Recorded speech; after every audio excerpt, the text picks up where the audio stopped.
Good morning. Good morning. Good to see you. Welcome to Tri-Point Church, connecting to God, to people, and to community. You know, you say that, it becomes a slogan. It becomes our mission statement, connecting to God, to people, and community. You got to learn about these slogans, about these mission statements. Everybody has them.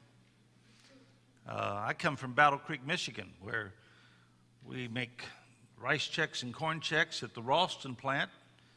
And we make honey bunches of oats and Post Toasties at the Post plant.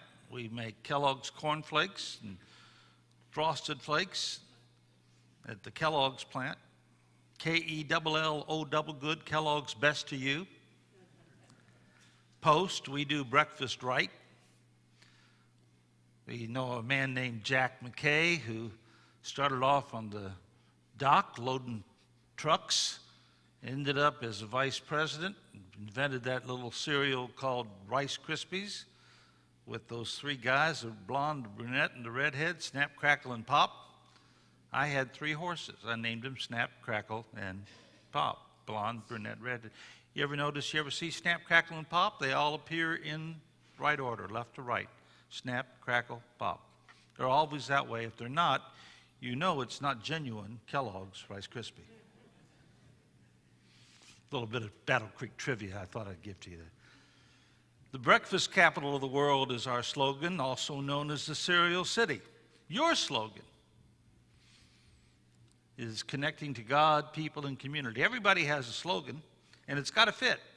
Like, if I said good to the last drop, you would say Maxwell House Coffee. Now, that's a rotten slogan for Otis Elevator Company. I'll give you a minute to catch up. This sermon can take as long as you want. And of course, Nike, just do it, you know. Everybody has a slogan. Ours is connecting to God, people, and community. But it's more than just a slogan. If this is a church and we're in the business of evangelism, it has to be more than just a slogan. It's about a lifestyle. It's about a way of living. It's a passion. It's a priority. It's an intentional reaching of the lost.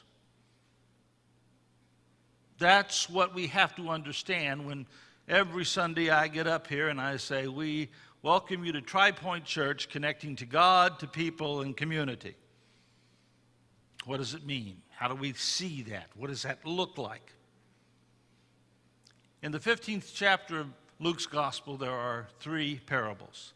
There's the parable of the lost sheep, the parable of the lost coin, and the parable of the lost son.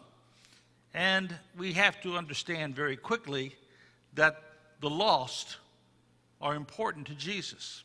There are 3 things I want to say to you today, and if you want to write them down, I invite you to do that. But the first thing is this: we have to look for the lost. We have to look for them. For example, in the parables in Matthew 15, verses 1 through 7, there's the parable of the lost sheep. Now the tax collectors and the sinners were all gathering around to hear him, but the Pharisees and the teachers of the law muttered.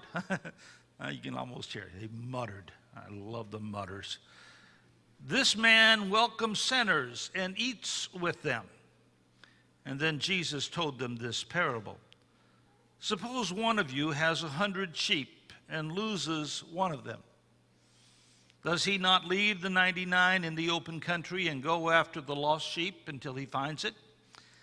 And when he finds it, he joyfully puts it on his shoulders and goes home. And then he calls his friends and neighbors together and says, "Rejoice with me, for I have found my lost sheep."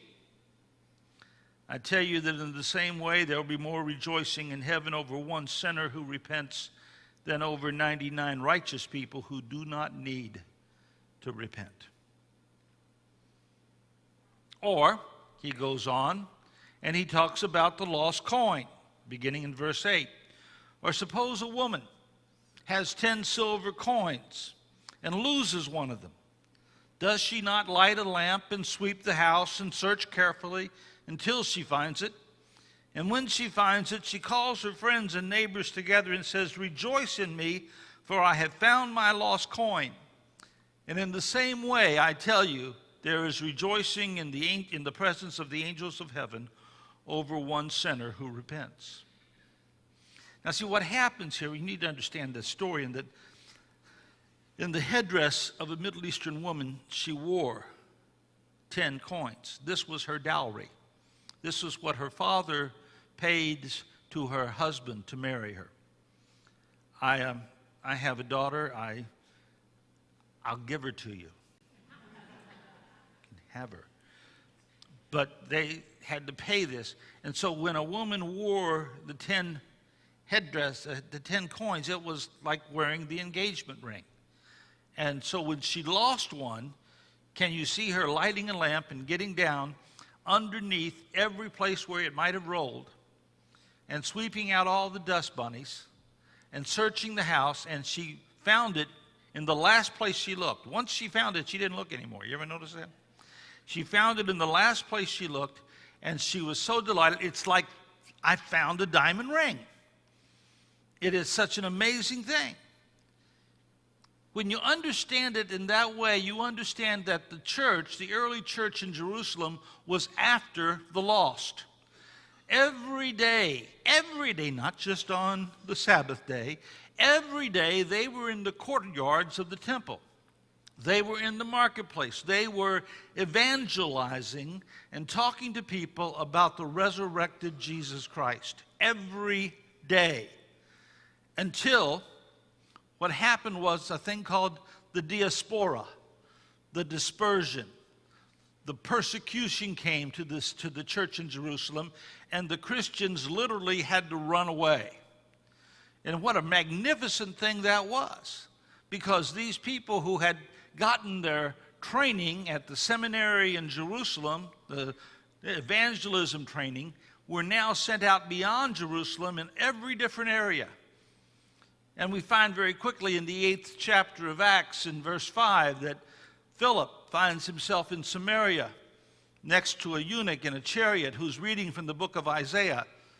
We find in the 10th chapter of Acts that Peter is compelled within his spirit to go to another city and talk to a Gentile named Cornelius about what his visions are meaning. And I tell you, the church today needs to be dispersed beyond our comfort zone and be looking for the lost. We need to go out and look for them. Now, some of them, I understand, some of them will come to us. Some people have needs. Some people are lonely, and they say, I need to get back to church, and they will come to us, and we welcome that. Sometimes, however, we need to do things that will take us to them. The lazy man's way is something you guys do really well. You put your messages and you carry on a social media context on Facebook and on YouTube. And when people are searching the net, and a lot of people do, they are finding Tri-Point Church, connecting to God, people, and community. They also need to know that you open your church to people all the time. Citizens of this area come in, and they use this place for banquets and for comedy routines and for various things. This is an excellent way to get people into the church, people who otherwise would have thought, if I go into a church building, the roof is going to cave in on me. I have jokingly told to some of my non-Christian friends that I have reinforced the roof of our church so they can visit. And they come in and are always checking. I tell you, you need to find ways to go out and look for the lost and find them. There's a great way of doing it. Let me tell it to you this way. John Grisham, you know the name John Grisham? He wrote this book called A Time to Kill. Anybody ever read A Time to Kill? In the initial running of the book, they ran off 5,000 copies. 5,000, nothing. That's all it sold. John Grisham wrote another book. His second book was entitled The Firm. Anybody ever read The Firm? A few more hands. Well, they made The Firm into a movie. It was starring Gene Hackman and Gene Triplehorn and Tom I Loved My Body Cruise. You remember him? And all of a sudden, everybody wanted to read anything John Grisham wrote. Well, they found out that he had also written a book called A Time to Kill. Well, they went back and they had to do a second running of A Time to Kill. It sold 2 million copies. How did it do that? Word of mouth. Nothing is stronger than word of mouth. You can't buy that kind of advertising, because that's all they did to advertise A Time to Kill. They ran off 5,000 copies, didn't sell, but the second book sold. They went back, ran off 2 million copies of A Time to Kill. I tell you, it is that outreach that you just can't beat. It is promotion that can't be stopped. And that same principle applies to the church. When we are transformed by the gospel of Christ, when we find fellowship, when we find acceptance, these people who are new to the church, whose friends are still out there in the unchurched, they will go out and tell them. And they become your best evangelists. You just can't beat that. You got to look for the lost. Secondly, you got to listen to the lost. You need to listen to them. I think one of our great faults is that we all have studied the Lord, and we've all read the Bible, and we all have an opinion about it, and we are all very quick to give it. I have an opinion, and you're entitled to it. Shame on us. Because there is so much wisdom to be found when we listen to those who have a different opinion. We are wrong to make premature assumptions about people. We should listen to their questions, to their doubts, and to their needs. We really should. We'll learn so much. Matter of fact, one of the very first examples of that happening was at Peter's sermon on the day of Pentecost. Do you remember the story in the 2nd chapter of Acts? All the disciples began to speak in other tongues as the Spirit gave them utterance. And the crowd said, "Why, these guys are Galileans, and they're already into the wine." Remember that? The opening line of the greatest sermon ever preached was, "We are not drunk, it's only 9 o'clock in the morning." Wouldn't that be a great way for me to start a sermon? I know what you're thinking. I'm not drunk, it's only 9 o'clock in the morning. But that's how Peter opened the line. You know why? Because he was listening. He knew what they were thinking. He said, "Let me tell you why we're doing what we're doing. Having listened to you and your accusations, let me respond." And he told the magnificent gospel of Jesus Christ. Philip, pulling up to the eunuch, reading from the book of Isaiah, says, "Tell me what you're reading." And he says, "I'm reading Isaiah, but I don't understand." He said, "Do you want to know why you're reading and what it means?" "I do." And then he began to explain the prophecy of the Christ, of the coming one, to this man in the chariot. Apollos was speaking in the synagogue, and a person there listening where it was Aquila and Priscilla, and they were listening to him, and they said, "You know, he understands something about resurrection, but he hasn't got it right." They say, "Apollos, come back to our house, and let me educate you more completely about the wonderfulness of Jesus Christ." And I tell you today, we as a church must listen. We need to ask some questions instead of telling people our opinions. Why do you not go to church? What do you want from a church? What can a church do for you?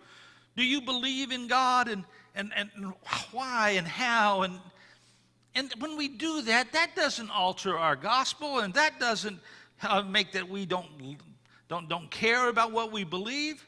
It helps us listen to their needs. And out of that, we learn all kinds of interesting things. That's why, because we've listened to the unchurched, is why we sing the kinds of songs that we sing. It's why we use the kinds of words that we use. We don't always use the word sin, but we'll use the word guilt and shame. And we don't always use the word sanctification, but we'll use the word living a pure life, because we have this church jargon that we as a church understand that others don't necessarily get. So by listening to them, we understand what they don't understand. And we can share with them. I was so proud of myself in my younger days. I had a man come up to me and tell me that he didn't believe in God, and I gave him all the reasons why God existed. And I went to my mentor and I told him about this conversation, and he just shook his head. He just shook his head. He says, you should ask him what kind of God he doesn't believe in. Because maybe you don't believe in that kind of God either. I tell you, when we start asking the right questions, we'll start getting the right answers. We must listen, because sometimes we're talking where other people aren't listening. We're scratching where other people aren't itching. We're saying things other people don't even care about. Here's a piece of common sense. If you want other people to listen to you, maybe you better first listen to them. Finally, number 3, love the lost. Forget everything else I've said. Remember those 3 words. Love the lost. I don't care how well you look for them. I don't care how well you listen to them. If you do not love them, it will not matter, and they will know you for a fraud in an instant. Do not think of them as those measly drug addicts, the scum of the earth. They are people who, but for the grace of God, go you. These are people who are bound for hell, and you need to change their direction to heaven. What an awesome responsibility rests upon your shoulders. Look at the last parable in Mark 15. Prodigal son got up and came to his senses, and he said, how many of my father's servants have food enough and to spare, but I perish with hunger? I will set out and go back to my father, and I will say to him, Father, I have sinned against heaven and against you. I'm no longer worthy to be called your son. Make me like one of your hired men. So he got up and he went to his father, but while he was still a long way off, his father saw him and was filled with compassion for him and ran to him and threw his arms around him and kissed him. And the son said to him, Father, I have sinned against heaven and against you. I'm no longer worthy to be called your son. But the father said to his servants, quick, bring the best robe, put it on him, bring the ring on his finger and sandals on his feet, and bring the fatted calf and kill it. And let's have a feast and let's celebrate. For this son of mine was dead and is alive. He was lost and is found. And so they began to celebrate. Here is the story of a person who wanted the lost to be found, who loved the lost before the lost came home, who provided a warm and loving atmosphere for the lost to return to, who did everything possible for his son to return home and to be restored to his former place, not to be treated as some hired servant. I tell you, the early church looked for the lost. They looked everywhere for the lost. They risked death daily to evangelize. Peter loved the lost so much he gave up his tradition of what foods he ate. Ananias loved the lost so much that when Saul was blinded on the road to Damascus, he went to this person who was a hater and killer of Christians to teach him about the Lord. Paul loved the lost so much that he was beaten, imprisoned, shipwrecked, and jailed. You got to love the lost. Cal Thomas says that love talked about is easily ignored, but love demonstrated is irresistible. I was at a minister's retreat here in Michigan several years ago. There was a small group of pastors gathered around in a circle, and somehow or other we got to talking about our conversion experience, that moment when things shifted. And every one of us was brought up in the church.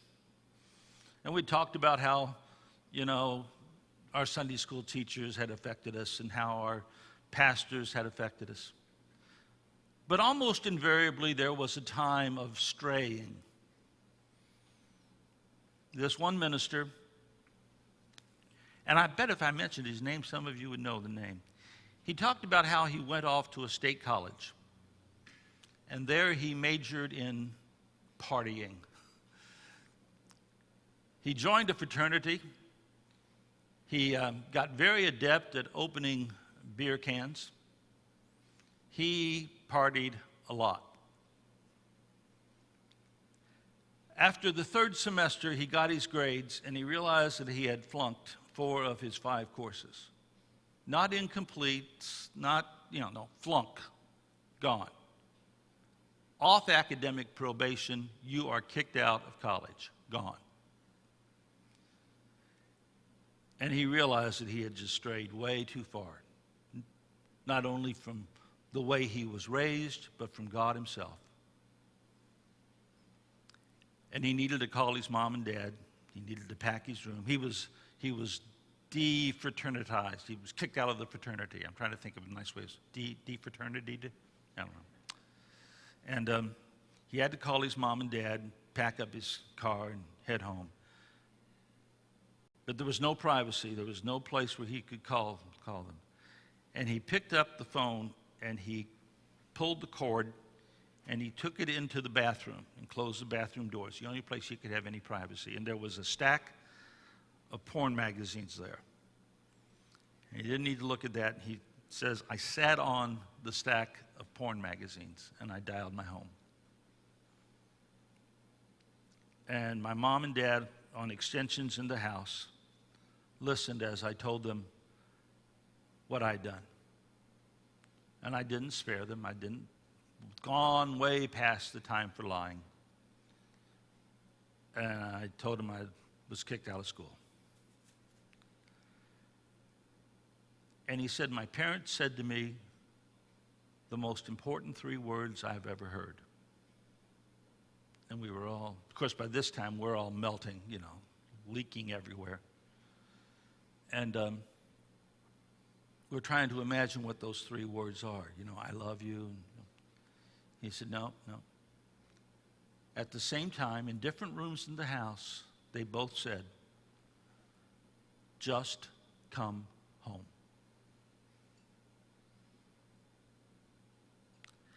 I tell you, my friends, the most important thing that we can say to the lost, we look for them, we listen to them, we love them, but we need to tell them, just come home.